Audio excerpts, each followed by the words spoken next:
tapi klinisnya nanti pengantar aja, dikit tipis-tipis aja. Oke, kita belajar auris interna dulu. Jadi auris interna itu seperti yang kita tahu ya, dia itu ada yang labirin osea sama membrana osea. Yang osea itu yang terdiri dari kanalis semisirkularis itu ya, yang anterior, posterior, sama lateral. Nah, mekanismenya udah fisiologis banget ya, udah dibahas di fisiologi banyak kan ya. Tentang FOS udah tahu, vestibular reflex. Nah, labirinthus osea itu ada, ya itulah kalian tahu sendiri ya, ada vestibul. Vestibul itu badannya, terus ada kanalis semisirkularis, terus ada rumah siput atau koklea. Jadi labirinthus osea itu terdiri dari tiga, semisirkular, vestibul, sama koklea. Kalau membrana osea itu di dalamnya. Nah, ini anatomisnya jelas lah ya. Nah, kalau di vestibulum nanti ada yang mengatur untuk naik turun. Ini juga udah fisiologis banget ya. Ada utriculus, ada sacculus. Yang naik, yang utriculus, sacculus, apa yang mana? Yang naik turun. Vertikal yang, kalau yang horizontal yang itu ya. Oke, kanalis semisirkularis menurutku juga udah jelas ya tentang vestibular reflex ya. Jangan lupa ngapalin nervusnya itu kayak gini ya, itu ngapalnya gini. Jadi yang rectus lateral itu 6. Yang oblik yang bawah, yang arahnya ke bawah, oblik superior itu 4 kali. Jangan lupa kalau misalkan udah paham lah ya, ada nukleusnya kalau misalkan kalian gini itu kan yang bergerak yang mana paham ya. Itu penting banget soalnya nanti buat, terutama buat belajar neuro gitu ya. Belajar di blok neuro itu penting. Karena kelainan neuro itu ya cuma dilihat dari basicnya. Nah, kalau di koklea ujungnya itu adalah helikotrema. Helikotrema itu pertemuan antara skala vestibulum dan skala timpani. Dia bertemu di sini. Nah, ada 3 ya, skala vestibuli, terus ini atau skala media sama skala timpani. Rambut pendengaran di mana? Skala media. Ini di sini nanti ada membrana Reisner yang dia udah tahu kan ya, dia buka terus kalsium masuk, nanti kalsiumnya akan membuat depolarisasi selnya nanti akan membuat impuls ke kemana? Ke nervus 8 dibawa ke otak. Nah, itu mekanisme pendengaran. Udah paham belum di fisiologis? Nanti bagian fisiologi ya, nanti kalau tak jelasin nanti terlalu panjang ya, jelasin klinisnya sih. Nah, ini ya, tadi helikotrema itu pertemuan antara si skala timpani sama skala vestibular. Nah, ini kan kalau misalkan kalian ingat, itu kan kita bahas mekanisme pendengaran aja. Nah, kan ada suara tuh ya, digetarkan oleh ini. Kita ulang lagi fisiologisnya, dia getar kan? Dia getar. Habis dia getar, maka dia kan si stapes itu kan akan menggetarkan dari vestibul atau tingkap yang oval. Ketika oval kan getar nih, getar. Nah, getarannya itu akan menggetarkan di seisi dari skala vestibuli. Skala vestibuli ini getar terus sampai ujung helikotrema, dia getar terus sampai dia nanti berujung di fenestra koklea. Jadi ini skala timpani ya, dia getar sampai sini, getarnya itu dibuang. Jadi kalau di sini getar terus ya, kalian dengar terus berarti dengar terus telinganya kan. Nah, makanya dia harus dibuang di sini getarannya, dia disalurkan. Nah, ketika dia getar dalam perjalanannya itu, skala media kan ikut getar. Dimana di skala media tadi ada membrannya ikut getar. Nah, rambutnya itu kan nanti kalau di fisiologis kan kalian tahu dia bakal buka gini. Nah, ketika rambutnya buka ini, kalsium akan masuk. Nah, kalsium kan plus positif kan, jadi selnya nanti akan mengalami depolarisasi. Nah, sel yang mengalami depolarisasi itu dia nanti akan disalurkan ke nervus 8. Itu. Kalau ini datanya fisiologis ya, ngapain aku? Gak apa ya, tapi paham ya. Oke. Nah, jadi dia bakal dibawa ke atas gitu ya, oleh nervus 8.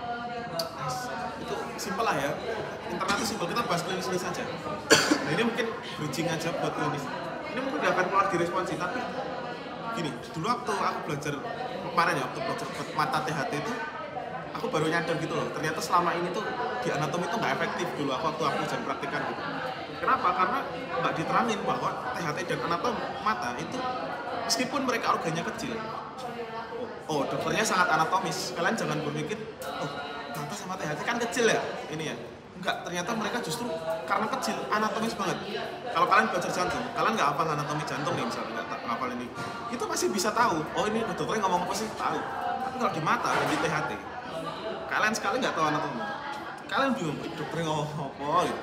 Karena meskipun kayak gitu, dokter spesialis mata dan THT itu sangat anatomis. Karena pembagian penyakitnya itu anatomis. Nggak percaya, kita lihat ya.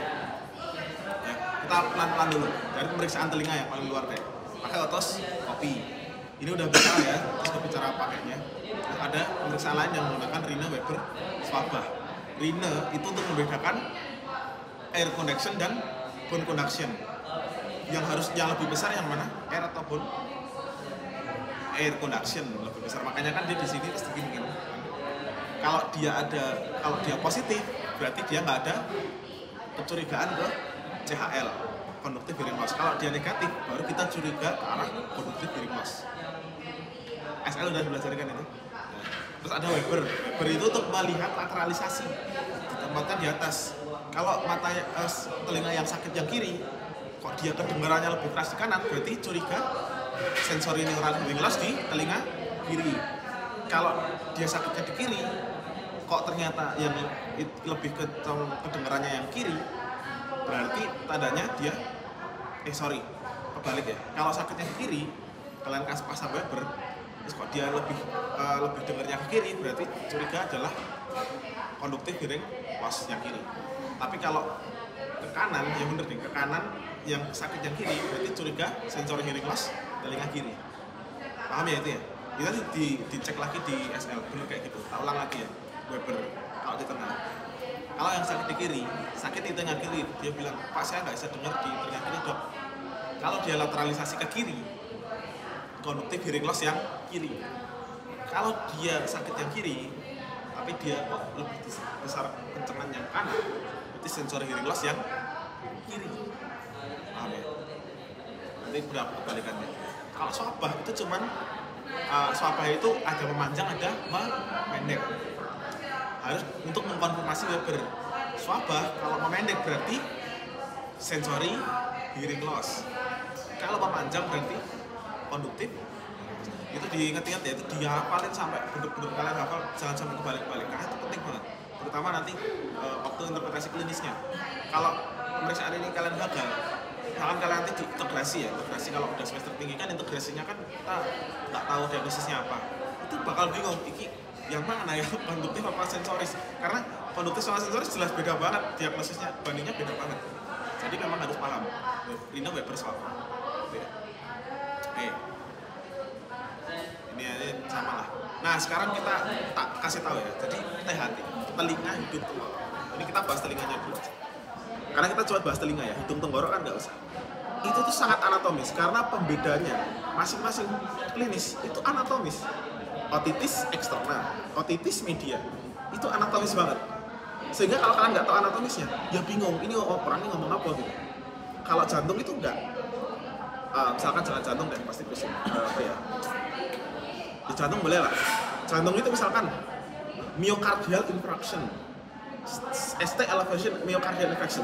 Nggak perlu kalian tentang ribet-ribet tahu anatomi jantung gimana, bentuknya gimana. Kalian bisa bayangin, oh di situ gitu. Bisa, karena gampang. Ada X-ray-nya gitu, gampang lah ya, kelihatan. Atau misalkan X-ray yang lain, pencernaan gampang. Gastroenteritis, di mana infeksinya? Ya di gaster atau di usus entero. Tapi di bagian mana kan nggak ditanyain. Tapi kalau THT sama mata itu ditanyain. Otitis, otitis infeksi telinga. Yang luar apa yang dalam? Gitu loh, paham? Itu tuh sangat anatomis. Makanya otitis eksterna, otitis media itu harus tahu. Otitis eksterna itu otomatis sebelum membrana timpani. Kalau ada infeksi di sebelum membrana timpani, namanya otitis eksterna. Ya, jangan kaget lagi. Otitis eksterna dibagi lagi nanti kalau kalian belajar lagi di THT. Otitis eksterna ada dua, circumscripta sama diffusa. Bingung dong? Circumscripta apa, diffusa apa? Saya pengertiannya circumscripta itu sepertiga distal, yang diffusa sepertiga proximal. Bisa bayangin? Bingung kan? Kalau kalian nggak paham anatominya bingung kan? Ada lagi otitis media. Media itu di mana lagi? Media itu seberapa? Kalian masih bingung kan? Nah, media itu kan dari membrana timpani sampai fenestra oval.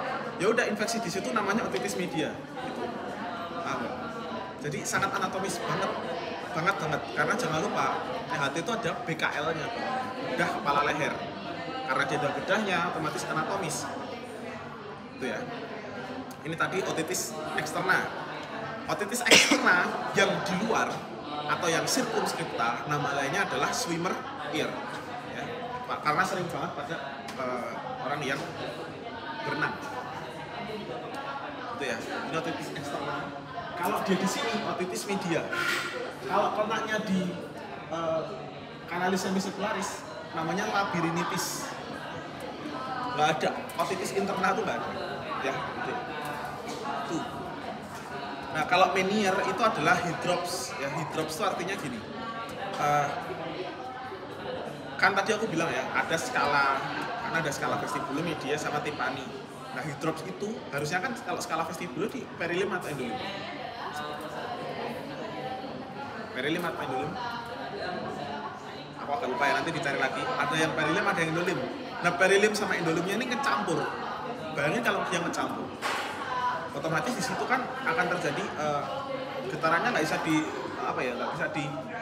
bisa disalurkan ke fenestra yang belakang tadi dengan sempurna. Otomatis dia di situ getar terus. Makanya nanti triasnya Meniere adalah tinnitus, vertigo, sama hearing loss. Kerusakannya di mana? Di koklea. Ya, di dalam koklea. Paham ya? Ini Meniere disease. Ini nggak terlalu penting ya. Nah, nanti di interna, karena eksterna udah jelas ya. Ada otitis eksterna. Otitis eksterna dibagi lagi nanti, tapi nanti aja, nggak usah tak jelasin. Kalau ketemu aku minta perintiran di blog THT mungkin tak jelasin.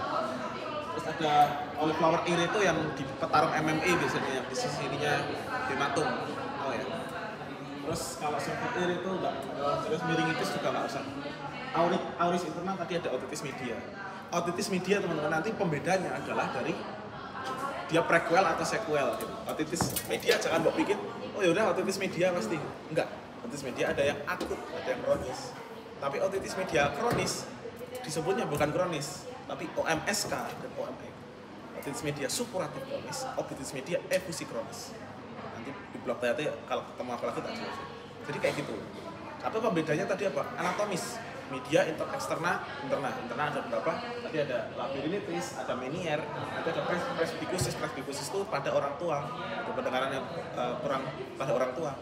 Terus auris interna tadi ada satu lagi, tak jelasin nanti kapan-kapannya. Otosklerosis. Jadi malleus incustapes-nya itu mengalami pengapuran. Namanya adalah otosklerosis. Ciri khasnya adalah namanya Swarte sign. Dia pasiennya kalau misalkan di keramaian justru dia bisa dengar. Tapi kalau di tempat sepi nggak bisa denger dia hidup. Jadi kalau misalkan di tempat sepi gitu, dia kalian ngomong, dia nggak denger. Tapi kalau kalian ajak ke pesta atau dugem gitu, dia denger. Aneh kan? Nah, itu namanya otosklerosis. Nah, sekarang kalau mata. Kupikir dulu ya, kupikir waktu aku, ini sharing aja lah, aku juga malas kalau misalkan terlalu klinis. Jadi dulu waktu aku masuk ke mata THT, aku pikir mata tuh bakal lebih gampang gitu, karena harganya kecil kan ya. Kita mikir gitu kan, sama neuro paling nggak ada apa-apanya lah. Neuro kan memang susah, tapi setelah aku jalani gitu, nggak, mata tuh yang paling susah diantara semuanya dari muskuloskeletal, gastro dan semuanya. Mata tuh paling susah, tak jamin paling susah. Materinya paling banyak, materinya paling susah, pembedanya anatomis banget, organnya kecil, ciri khasnya sama semua. Serius. Bayangin aja ada 9 jenis. Jadi setiap penyakit itu, nanti kalau kalian masuk blog klinis, ini bridging-nya, itu dihafalin ciri khasnya teman-teman. Kalian nanti kan bakal masuk blog klinis kan. Nah, sebelum masuk blog klinis itu kalian hafalin dulu ciri khasnya. Contohnya gini, oh kalau neuro tuh kalian paham UMN, paham LMN. Penyakit mana yang UMN, penyakit mana yang LMN. Penyakit yang masuk ke UMN, nggak mungkin dia LMN gejalanya. Kalau gejala LMN, nggak mungkin kalian berpikir ke penyakit-penyakit yang UMN gitu. Itu ciri khasnya di blok neuro kayak gitu. Makanya kemarin aku tegas banget kan, hafalin UMN, LMN. LMN itu yang gimana, LMN itu yang gimana. Karena neuro tuh cuma sebatas itu, ngukur di situ. UMN yang ini, LMN yang ini, selesai. Gampang kan? Ya meskipun dalam prosesnya nanti banyak yang susah ya, karena banyak mekanisme. Tapi kalau mata nggak gitu. Mata tuh ciri khasnya cuma 4.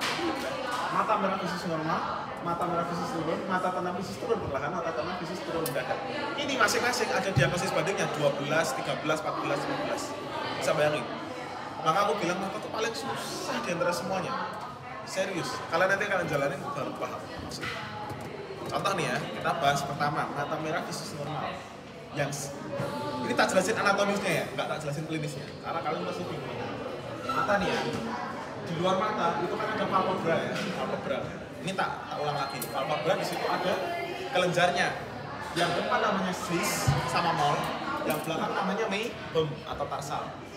Dan nanti kelainan di sini beda namanya. Kalau di sini namanya blepharitis anterior, di sini blepharitis posterior. Kayak gitu-gitu. Itu mata merah visus. Terus nanti mata merah visus turun, ada uvea ini diapain ya? Uvea itu adalah ini sering keluar di responsif. Uvea itu terdiri dari iris, siliar masuk sampai koroid. Ini kan sklera, yang bawahnya kan koroid. Nah, koroid ini sama siliar ini disebutnya adalah uvea. Jangan lupa ya, uvea kalau ditanya. Ya gitu aja. Nanti kapan-kapan kalau ketemu lebih klinis, tak jelasin. Kapan-kapan kalau misalkan udah belajar klinis, tak jelasin. Oke, next. Selesai. Terima kasih.